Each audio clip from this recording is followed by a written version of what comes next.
Ma'am, we were discussing about planning, the benefits and demerits of planning, Mm-hmm. like how planning can successfully help in execution of any project, delivery of any project. But on the same side, planning can fail due to disinterest of people, and in general, it has a risk factor. All right. Okay, so we were talking about the drawbacks of the planning, right? Okay, Yes, ma'am. I thought we are on a different session. Okay. Yes, and we talked about limitations of planning, like rigidity and like it could be expensive and everything, and it would require resources to do planning. And then we talked about process of planning, like how do we plan everything? Like we first determine the objectives, then we plan the process, then we select the best path, and like we discussed the process of planning, and then we also discussed about like parts of planning, components of planning, how can we plan everything. And then we discussed two forms of planning, strategic and tactical. Like strategic was the long term goal and tactical was the short term goal. Like tactical was at the organization level and tactical was strategic was at the organization level, and tactical was how are we going to achieve that goal in the smaller stages. Good. So these were Right. Garv, you take notes or what? Like, no ma'am, like just before sleeping I just go through the recording once, like yesterday before sleeping. okay. And that's you follow religiously, right? For all the subjects. Yes, ma'am. Like, it just hit 5 to 10 minutes. I just skip, and like just overview all the things that we studied to revise everything, not just like not listen through whole the recording. Like, Okay. Got an idea. Good. Thank you, Satyankar. To begin with, yes, very rightly, we were talking about planning and the drawbacks of planning. And Garv, absolutely, you kind of recapitulated at the day that I'm not planning to take a session with, I can always go back and for a revision class and hand it over to delegate it to Garv to take it well. So good to note that you are pretty much more than your namesakes and pretty much a brilliant lot of people.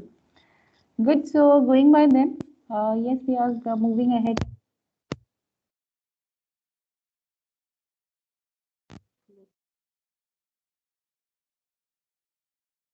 Strategic planning and ma'am, you're not audible.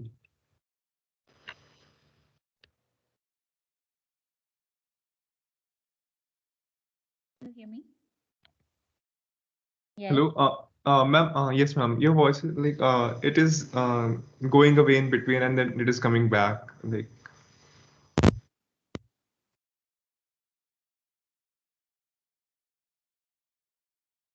How's it now? yes, ma'am. It is fine now. Okay. Right.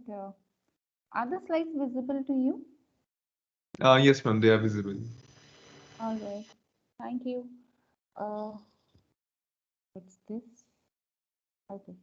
This is where exactly we were talking about forms of planning. We said that we'll look into the various perspectives, how do you define planning, looking into the decision criteria or the parameter that you decide. For example, you have your own understanding of good and not so good teachers, and there could be multiple ways to look at it, right? Subject to your own understanding. Exactly the same way, there are multiple ways to look at the planning. One of the ways to decide and categorize planning as strategic and tactical is the level at which it is being made. Because all the massive organizations that you see, they have n number of employees, they have n number of departments, portfolios, and two complex subsystems and units.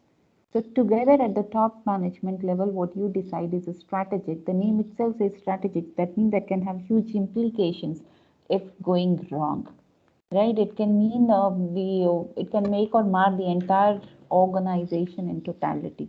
So entire organization or the entire company in total, Tata's incomplete, MEMG, Manipal Education Medical Group in total, ITC in totality is what we call as a strategic planning. And that's where I hope we talked through the flip as a product which failed. It's a company wide decision that somebody takes through. And same happens with the McD. right? So that's where strategic is at the top level at the entire corporate company level. Wherein the tactical vis-a-vis the strategic one, this is at a lower level of management, right? More closer to implementation. Imagine our own think tanks. For every company, a think tank would decide that this is what you are going to launch and this is how you are going to progress. People closer to the shop floor would actually be doing it on day-to-day basis. So down that level of planning at the highest level, where this is an overarching, that this is what you are supposed to do, a brief one, you would have a more detailed version of stepwise process of detailing of how you have to do this. Since it comes at a lower level of management, this becomes tactical, right? So this can be assumed at a middle level, if you say, right? But it is always lower compared to the strategic planning. It can go further. Tactical could go further a step down and could be an operational planning also, right? So there are three levels of management. Accordingly, you can have three levels of planning. Strategic at the top, tactical at the next level of management. Will still use the word at a lower level of management because lower vis-a-vis the strategic one, right? And then operational, which is at the lowest level, which is closer to the shop floor. Exactly, right? In terms of the human resource management, in terms of resources management, in terms of scheduling, shifting, or procuring, how do you do it for each of the functions of management would be operational ones. So this is one of the ways to look into. Since it's critically important to understand, let's deliberate this a little further. If you look into the strategic planning, this is where the entire organization is taken into consideration, not a particular department, not a particular stream, not a particular faculty, right? But an organization in totality is taken into, right? So this is overarching and you have a brief idea. It's not very much detailed. You just say that we are launching this. How would you do that? That detailing part goes into the tactical plan. So tactical is much more detailed use of resources to ensure, as what Gav said, that how do you ensure that the strategic ones are being attained, right? Secondly, it is done at the higher level. It here refers to strategic. Strategic planning is done at the top echelons of the organization, the power corridors of the organization. The smartest people in the boardroom would think and decide upon what is the course of action that entire organization has to follow, right? Whereas tactical plans comes to a lower level of management. It is still higher compared to the operational level planning, but still, since we are talking with the reference to strategic, it comes to a lower level of management. It's long range is strategic, one is long range because whenever you launch a particular product, a particular mobile handset, a particular service or feature, it's usually a longer span of time that you place an order, right? For example, cars and everything, the moment the announcement is being done, there are pre-orders and pre-bookings, right? So people make a beeline for their orders to be delivered at some point of time in future. So that is where it becomes a long term, wherein tactical is a shorter duration. So it's a short term plan that you have. When you are making a long term plan, of course, you need a very robust technological support so that you are, whatever that you're forecasting is very sound. Right, wherein you can look at the past performance of the organization and you can look at the past processes and mechanisms in the organization to see through how this has been done in the past, and that can be your basis to arrive at a tactical plan. Strategic planning is less detailed. You immediately have an abstract view of things or overarching view of things.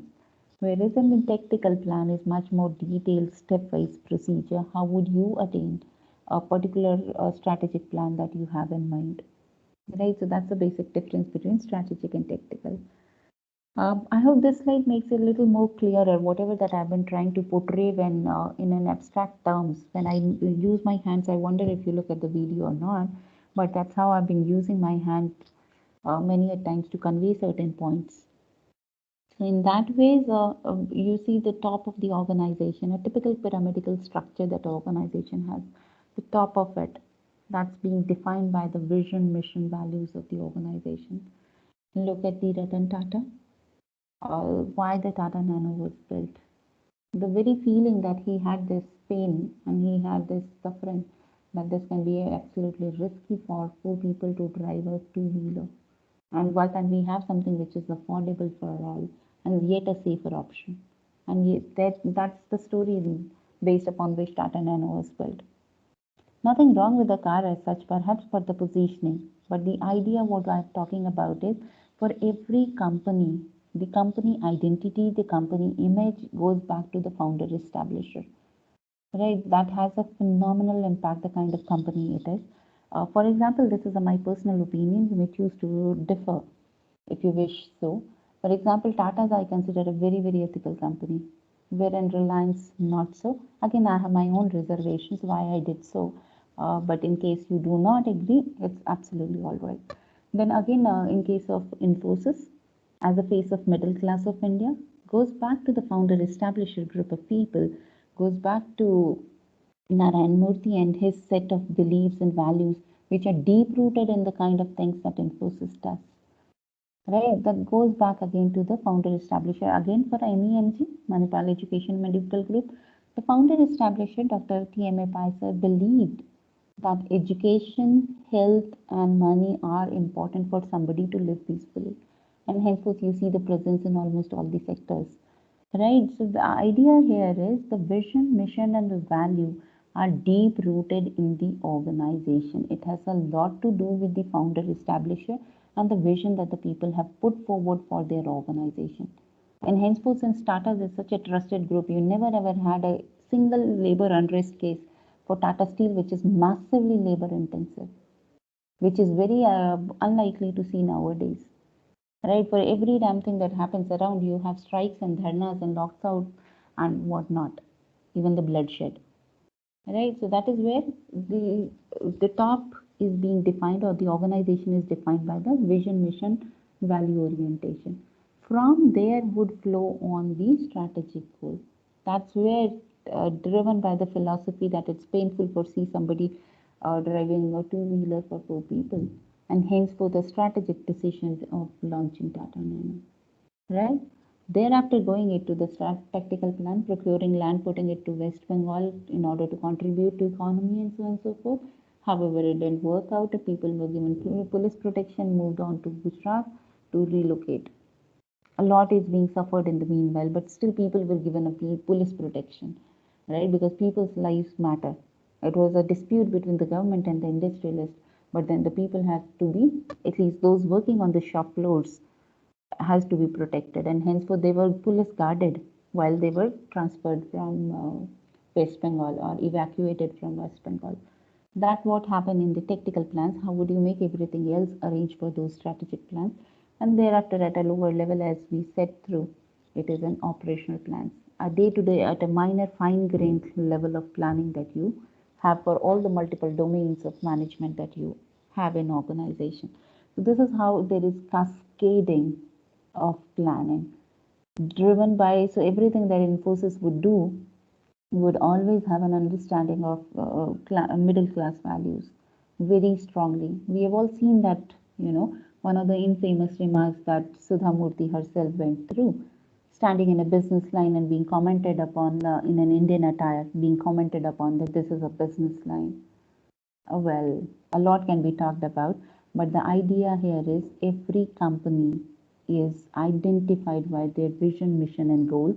Everything that they plan to do henceforth, the kind of products being launched, the kind of campaigns being launched, the kind of brand celebrities being roped in for endorsements, everything has a sync with the vision, mission, and goals and value orientation of the organization. Right, so this is how it is being cascaded to a lower levels of management. Going further, this is another way to look at kinds of planning. You can have it based on time horizon. What is the time horizon that you are planning it for? If you are doing it for a longer range of time, 5 to 10 years, say, this is called as long range plan. If you have it precisely 2 to 5 years for a shorter duration comparatively, this is medium range plan. Still shorter one is what you have is within an year. So for example, you make announcements for launching any product for say for changing your corporate identity. Hindustan Unilever went for logo replacement, and there was a massive exercise that it undertook for months to make it a point that why HUL changed its logo, what is the philosophy that it has. So that's a long range plan because people identify logo, brand, trademarks, everything with a particular brand and the value that the brand stands for, isn't it? So that is where long range planning is those kinds of announcement, wherein medium would be, for example, if you have committed for a particular product to be launched in so and so a year, everything else that you'll put in place in terms of procuring raw material, in terms of procuring infrastructure, putting up machineries, getting licenses, registrations, and so forth, that is what would be a medium term. Short term would be like on a daily operational basis, you would look into scheduling. What are your scheduling plans? What is your shift manager doing? How is the manpower being rotated on shifts? How are shifts being managed? How the raw material is being procured? How the wastage is being taken care of? How is the inventory management taken care of? So at each level, you are coming down to closer, and the time horizon is much more critical. It gets reduced as you move from long range, short range, medium to the short ones. This is self-explanatory. You can give yourself a read, but it recapitulates what we just talked about. So 5, 10, 15 years is something that you have for a longer range duration. Example, development of new product. Medium is 2 to 5 years, and shorter is within a year. Much more specific ones. According to the scope of the planning, how detailed this is, how wider this is, in that perspective, right, you can have a corporate plan or a divisional plan. This may sound something very similar to what we have already discussed in terms of corporate strategic planning and the tactical planning. But please understand that was going back to the levels of management. This is according to the scope. Of course, when you're doing it at the top management, scope is much wider, because the one word, if you have listened carefully, what I said repeatedly is strategic is overarching, right? So when you have overarching, that means you are overlooking almost every function of the organization. So that itself says that it's very wide in scope. So you can have a corporate plan, you can have a divisional plan. This again goes back to the same discussion that we had. An organization can typically be defined as a corporate, a strategic business unit, and the operational functions. Right? There can be 3 segments of that typical pyramid. Corporate, the entire company, the Tatas in entirety, ITC in totality, right? Any other company that you can think of. Then their individual verticals are what we call as divisions, or we call as strategic business unit. So if you're doing something at a strategic business unit, that is known as a divisional level planning. If you're doing something for an entire corporate house, entire conglomerate, since this is done at the corporate level, business corporate would mean the total company. In business, the division would mean individual, standalone, independent entity which belongs to a larger parent body. And henceforth, these terminologies of corporate planning and divisional planning. So, corporate is an entire organization, whereas divisional is for one specific standalone independent business unit.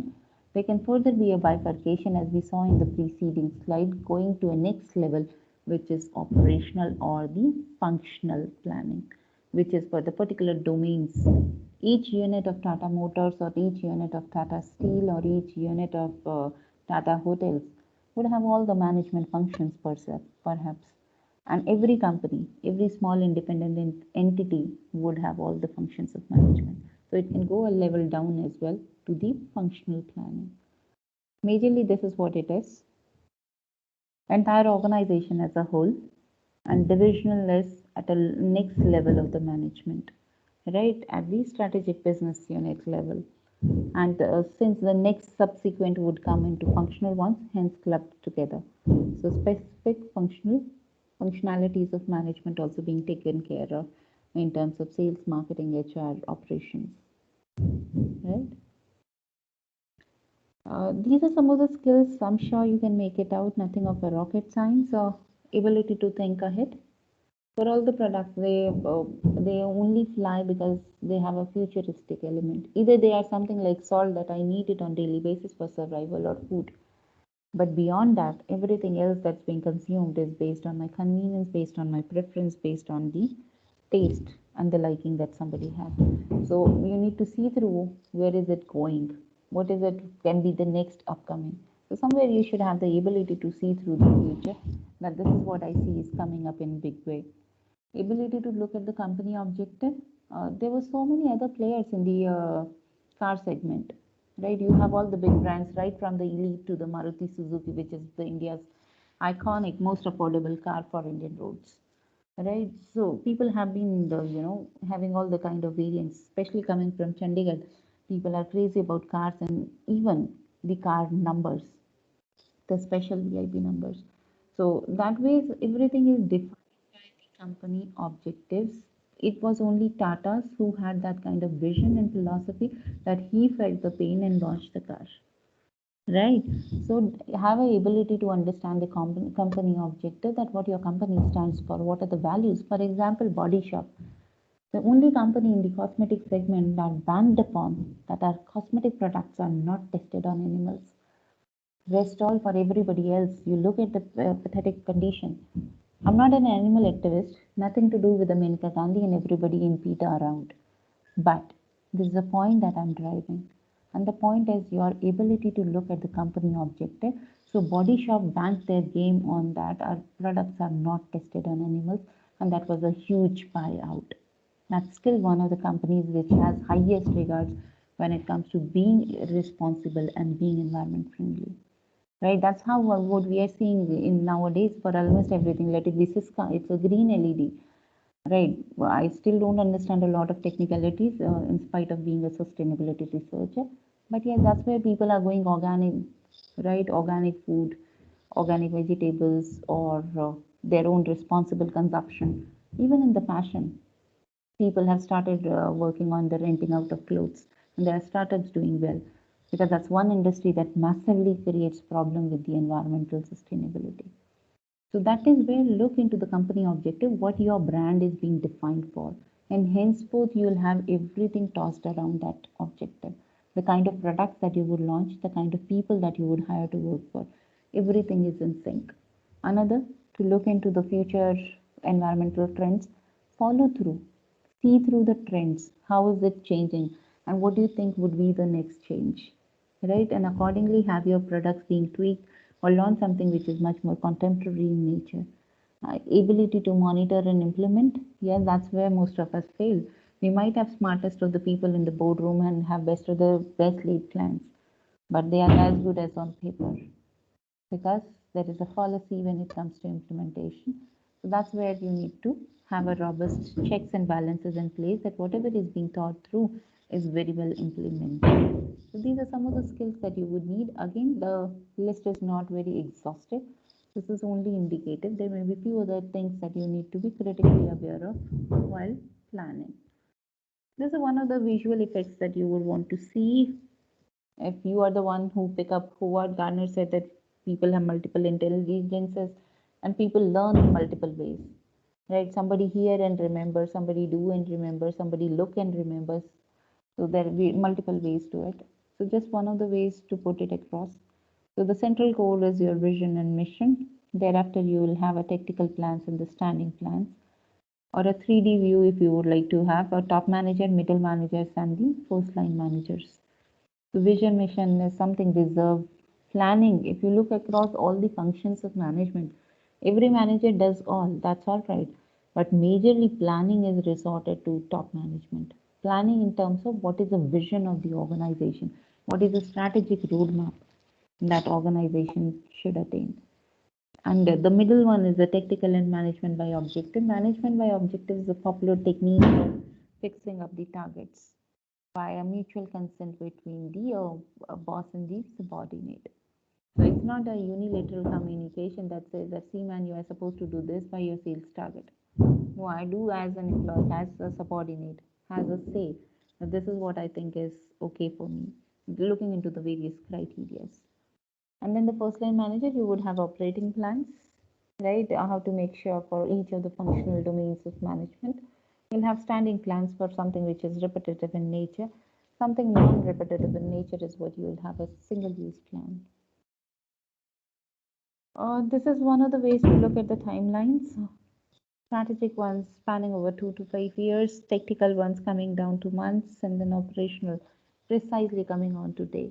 And that's what we have been saying as you move closer to the shop floor, where the people are actually working, your timelines becomes on a daily basis, like shift management, right? So morning shift, evening shift, so it can go precisely to the hours as well. This is something where I'll deliberate a much of a discussion. The most important, the slide has 40 marks worth of discussion. So please pay your attention accordingly.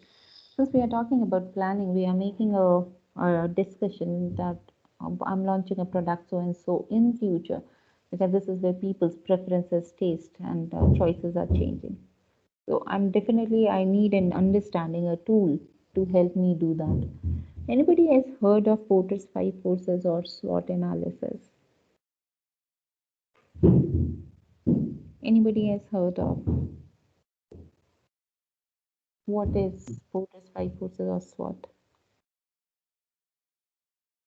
No, Not ma'am. about Porter's 5, but SWOT I have heard. I just know the full form of SWOT. Okay, that's good. So it stands for? Strengths, weakness, opportunities, and threat size. Absolutely, you nailed it. You're beautiful. This is an acronym for strength, weakness, opportunities, and threats. Okay. What else? Where did you read it? Or In some of the newspaper articles, somewhere I read it, I don't know. okay. And it stayed with you. Good. All right. Anybody else has heard of?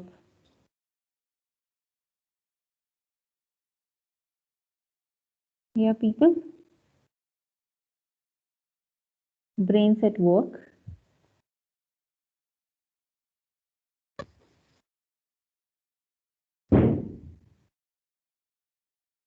My mighty engineers.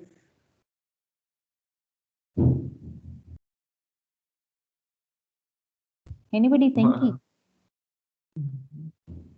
Mm-hmm. I've never heard any of those. Okay. Anybody at least what? Okay, Porter's. Okay, well taken.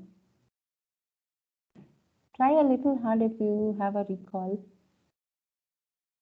Sir was not heard. The other person, I was not looking at the slide, and henceforth I don't know who the person was, but talk through has read somewhere. 54 people with me. Have you ever made a pitch, a business plan competition?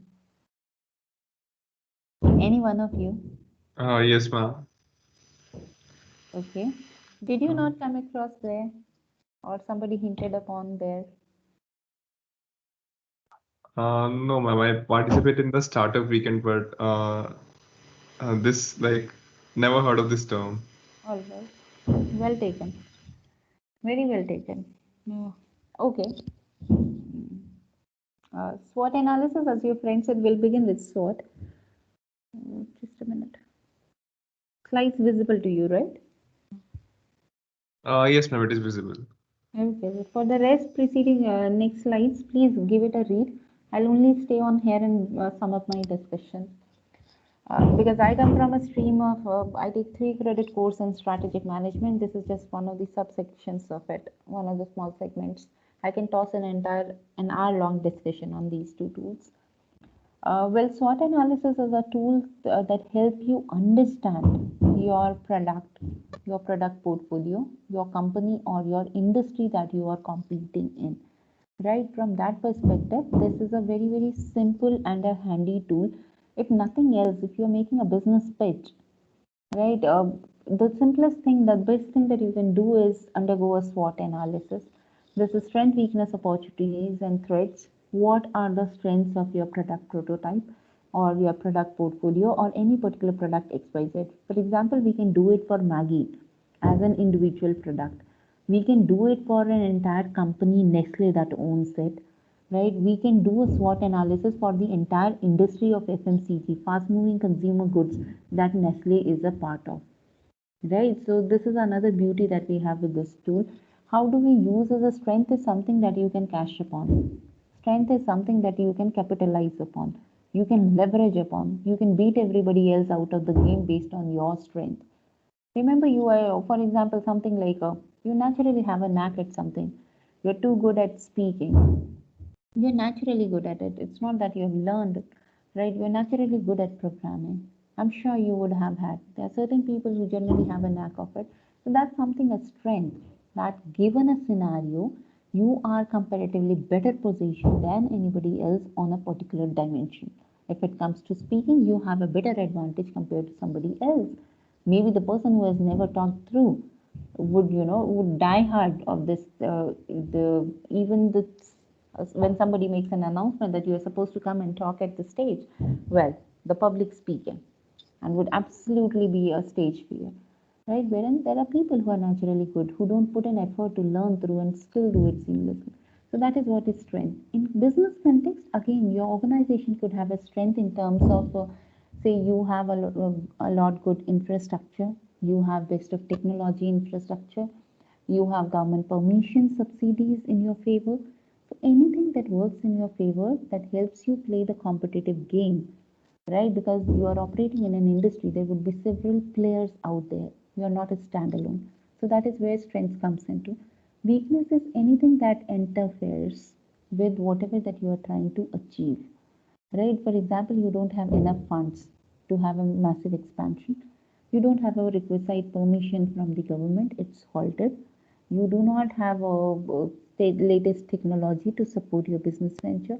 Whatever it be, that hinders your capacity, that hinders your organizational aims, is what is called as weakness. Interestingly, strength and weakness are internal to any organization. Just like it's internal to you, out of you as an individual, you would either have a strength or you will have a weakness. Same way for any company, any product, any industry, strength and weaknesses are internal business environment. Wherein opportunity and threat is, we see this in conjugation, and this comes from the external business environment, right? For example, Paytm was very virtue of the business. It was into cashless transactions, wherein an external business environment threw up an opportunity with the help of demonetization as a trend. The same in the recent forced work from home situation or COVID-19.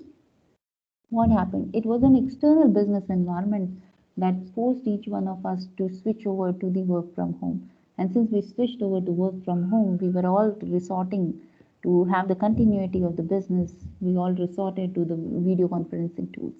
By very virtue that the Zoom was in business of, the very virtue that Microsoft Teams or the Google was in the business of, they skyrocketed. Right? So opportunity and threat is something that comes from the external operating business environment. Right? Opportunity is something that plays in your favor to help you attain your goals. Threat is something that impedes this process, that challenges this process. Threat is slightly a frightening word also. So people at times in SWOT analysis have replaced threat with the SWOT analysis they call. So threat being replaced with the challenge. But I'll still reserve with the SWOT analysis. That's more conventionally it is known. And challenge is something like it motivates you. You still have a chance to overcome. Threat is absolutely fight or flight mode, right? That's the only change that people have used. And we in HR tend to use the words with a positive connotation. So that's another difference why SWOT is being popularly called as SWOT analysis, SWOC. Right? So this is how you have to use. How do you use this tool is you have to play the game on your strength so that you minimize your weakness in order to capitalize or leverage the opportunity and mitigate the threat. It's not that you can absolutely neutralize yourself from whatever your competitors are doing, but the idea is to mitigate, to get it to the minimum possible effect, to have a minimum possible adverse effect on you. Right? So that is what you can use a SWOT analysis as a tool for. However, as a soft skills trainer myself, I would also urge and appeal to apply this SWOT analysis as a personal enhancement tool for your own self. You can use the same for your personal growth and development. You can use the same when you are appearing for your interviews. At least do that. And when you are appearing whenever you are applying for choices, apply this tool and your options will be pretty much sorted. Right? So you can apply it to your own self. Like for example, why did I pick up computer science? At times people somewhere in the middle, they would realize I'm a misfit. I did computer science engineering because this was something like, in terms of opportunity, most prestigious branch of engineering. But then in some of the subjects I don't feel I'm interested in. For most of the subjects of engineering, I don't feel I'm interested. That means the person is misfit. It might not be a strength. You are doing it because you have put in extra efforts and you are doing amazing well. But that's not your natural goal. That's not where you are naturally too good at. And you have to put in extra efforts to sustain and maintain. And how long would you do that? And that's where people like Kumar Vishwas, they drop out and whatever they are happy with, at least not with engineering. Right? So not only engineering, that's only a point, but people do it for all their careers. Right? People leave the high paying bureaucratic jobs, right, just to go into a social service because somewhere they feel they are misfit. So again, for example, if you are somebody who's naturally good at speaking, somebody who is very outgoing, why don't you pick up a job that lets you do exactly the same thing on daily basis? When you go out something like marketing and sales, that would be something that's your forte, and you would be unbeatable out there because you are doing it naturally too good compared to anybody else who is putting in extra efforts to reach at that level. There would be no one best around. You are the one. That's your strength. Weakness is something, how do you overcome that? How do you continuously make an attempt to realize? These are the classical questions asked in HR interview as well. What are your strengths? What are your weaknesses? So be very careful that there's a trap there. What is the thing that I should not hire this person for? That can I have to pay a price for? So that's how exactly you can use SWOT analysis for your personal decision.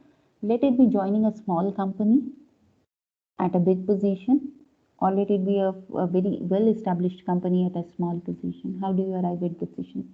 Or maybe your career choices and electives. Like in MBA in second year, we have specialization. Shall I go for finance or shall I go for marketing? Again, do a SWOT analysis, what my strength is. I think I'm too good at finance, I'm too good at IT, I'm too good at marketing. So accordingly pick up. Rest everything would anyways fall in place. At the best, match this with the opportunities in the business environment. For example, when data analysis that's one thing I suggest. If you have a knack for statistics, please go and make your careers out of data scientists. These are the people who have been paid like amazingly, amazingly well, and the world needs more of them, right? So that's where, because you have a strength, you're good at statistics. You can look at a graph and could make out something that why is it going up, why is it going down? Not each one of us has, right? So exactly the same way, you can use SWOT analysis for your own self. You can do it for a company. You can do it for a particular product. You can do it for entire industry. Right. When you make a project presentations and startup pitches, again you need to see through the SWOT analysis. This gives you a vote of confidence in your own product, that my product prototype is superior on these parameters. List out those strengths 1, 2, 3, 4. These are the weaknesses that will give you a critical assessment that how you are trying to overcome these strengths. Right. That gives even me as a user or as a venture capitalist listening to your presentation, a sense of understanding that you know your product inside outside. It's okay to go gaga about your own product. That's because you are here to sell your product. But at the same time, it's important to be acutely aware of what are the pain points. And then what are the opportunities? Why do you think people would pick up? What are the market preferences and trends that are going in your favor that you can bank upon? And what are your competitors doing? That's where threats would come in, because every move that you would have, there is a chess player out there. So there is a competitor who would take a note that this is what this man is doing and henceforth have a counter effect. So how would you mitigate that? One of the bestest advice that I can give you as a well-wisher is please read all the negative reviews for any product or industry that you are planning to launch for yourself. If you fit in a particular industry and particular product portfolio segment, please read negative reviews on the internet. That is where you'll have an idea that these are the pain points and at least how well your product is guarded off against those pain points. Right, so that's the simplest and the most practical advice, pragmatic one that I can give you for making your pitches when you are, when you look forward yourself as on technopreneurs or entrepreneurs. That is SWOT analysis. I can ask you to go to do a SWOT analysis for any product portfolio of your choice or any industry, or I can give you alternatively 4-5 lines description and could ask you to do a SWOT analysis. So you need to weave through all these concepts. Another interestingly, I'll just touch upon is a Porter's 5 forces model. This is specifically an industry analysis tool. I'll buy in another 5 minutes of yours to wrap this up. This is where the very first point is existing rivalry. It's like a game of chess. Every move that you have would be having a counter effect from your opponent.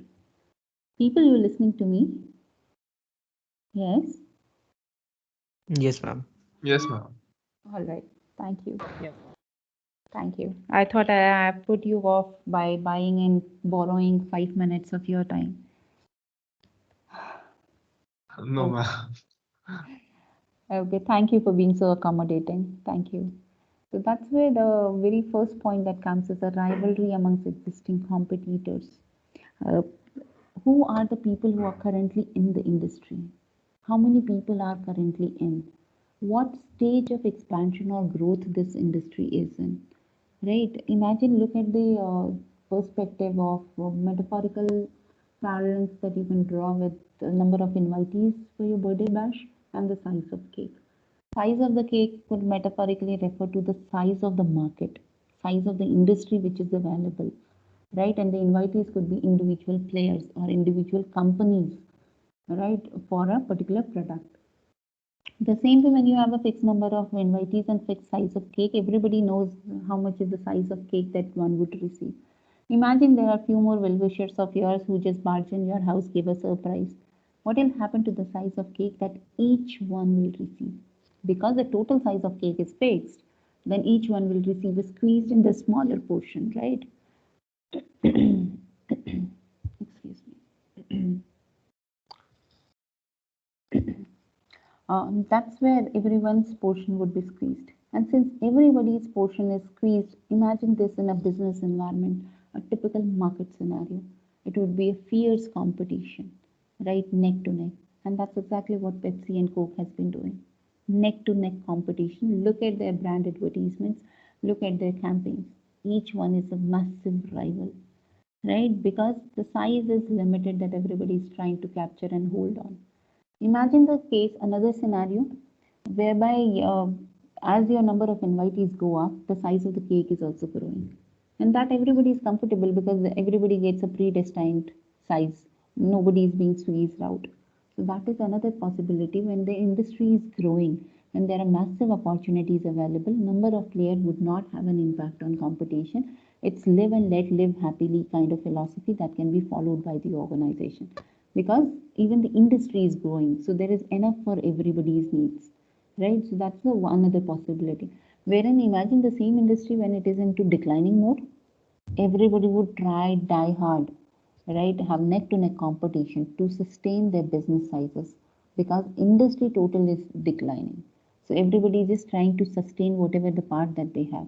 And for that, again, it would be a fierce neck to neck competition, right? Because people would try to retain their customers. So when it start going, one is starting to give discounts and freebies, everybody else follows on the lead and joins, right? So that's where rivalry is being decided upon. Accordingly, you will have your strategies in place. What are we talking about? We're talking about analyzing industry so that you can make your plans. Plans in the business world are nothing but your strategies. Strategies are course of actions that you play the game on. You have beaten somebody out of business because you pay such absurdly lowest prices that nobody else is able to do. That's exactly what Walmart is doing. And nobody else comes closer to it, right? Or why somebody is being able to survive in an elite car segment. Or how come Rolex watch is doing amazingly well? You need a fortune to buy out. But still, right? Because that goes back to the strategies, the games that the people play. Another important feature is the bargaining power of the suppliers. I'll stop it precisely at 11:41 and I'll revisit this discussion again. So bargaining power of the buyers, of course, you are making a product, right? You are a company, you are selling it off to somebody. So that buyer has an important implications for your business. Whenever India is a classical case of bargaining, isn't it? We have so popular markets like Delhi. Anybody in and around of Delhi would have known what Sarojini is for. Same as the Khan market, or Calcutta also has a massive market. So let it be Esplanade or AC market of Calcutta. You do have bargainings, right? And we do bargain in daily work basis as well. In that context, what buyers can ask for? Buyers can ask for larger quantity. Buyers can ask for better quality. Buyers can ask for faster service. Buyers can ask for better quality at the same price X. How do you as a company manage that cost crunch? Of course, you'll squeeze out your profits and pass on that benefit because your buyers are demanding. So high bargaining power of the buyers is a negative feature for industry. How would you ensure your survival? Look at everybody in their e-commerce zone. Let it be Flipkart, Myntra, and few others. They're all bleeding red when it comes to their balance sheets. They are not making huge profits, but they are very much in the game because if they don't start giving discounts, everybody else does, and then anyways are killed out. Right? That's where when your buyers have high bargaining power, your profits would be squeezed. Accordingly, you need to strategize, and this means a lot for a price sensitive customer. For example, if I'm to travel from A to B, and I do have an option of Ola, Uber, and Meru, if I'm a price sensitive customer, in that scenario, I think Meru is slightly high priced. I'll easily switch over to Ola and Uber. What does it take for me to switch over? Nothing, but Meru loses on the business. But still, Meru can build on a premium quality customer who is not willing to look at the price, but the comfort and the safety are both paramount important for him. So there it makes a business. So everybody plays a game on certain strategies, and that's where bargaining power of the buyers comes into. You need to critically look through what happens if this is a high feature. We'll continue our discussion in the next class and then move on to the next session. Thank you so much for such a patient listening, and my apologies for slightly overshooting the time. Any questions, observations, ideas that you have for me before that I sign off?